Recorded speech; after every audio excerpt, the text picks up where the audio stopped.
So how does this take place? NHK is conducting an experiment with a group of researchers.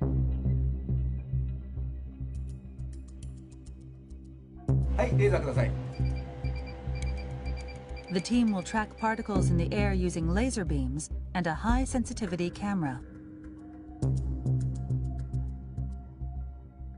This technology allows us to detect droplets as small as 0.1 micrometers wide. The experiment starts. First, sneezing.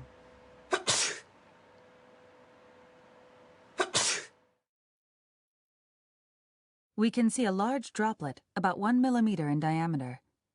It quickly falls. But let's look through the high-sensitivity camera.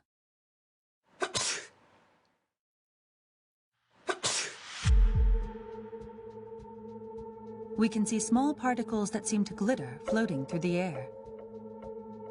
These particles are all smaller than 10 micrometers, or 1/100th of a millimeter in diameter. Let's take a look from a different angle. They're small and light. You can see them drifting through the air. These are microdroplets.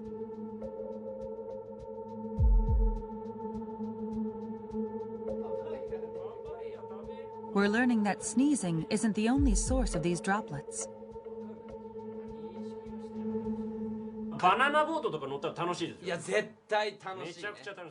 We ran the same experiment on a close-range conversation.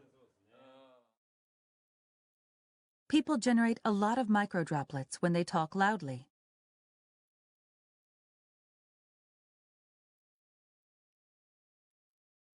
The droplets between these two stay where they are. They don't drift away.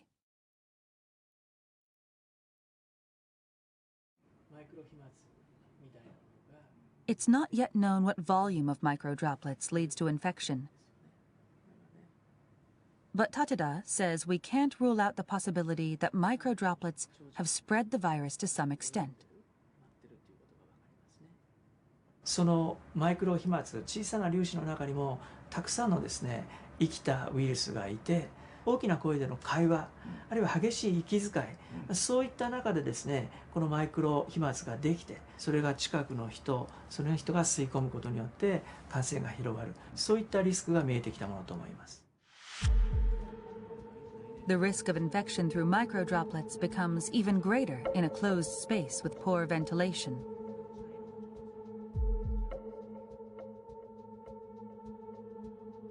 This lab is simulating the movement of microdroplets in an airtight room.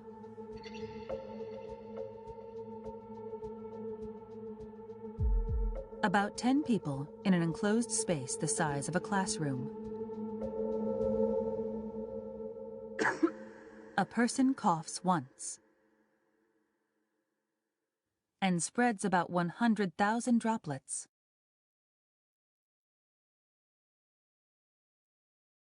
Large droplets are shown in blue and green. Most of these fall to the ground within 1 minute. But the microdroplets, shown in red, continue to drift.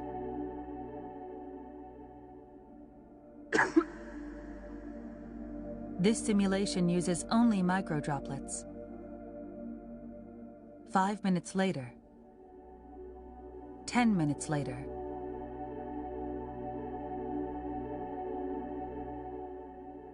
20 minutes later, the microdroplets are still floating in place. 空気がよどんでいると、つまり空気の流れがないということで、マイクロ飛沫そのものは、落ちたり、違う場所に動くことができませんので、長時間その場所にとどまるっていうことになります。But there is a way to prevent this stagnation of microdroplets.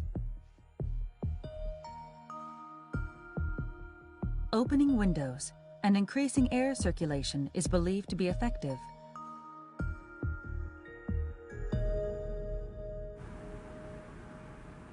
When you open a window,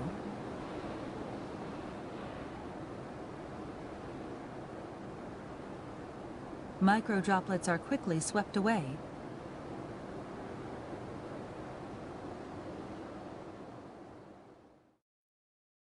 They're very small and light, so any airflow will get rid of them.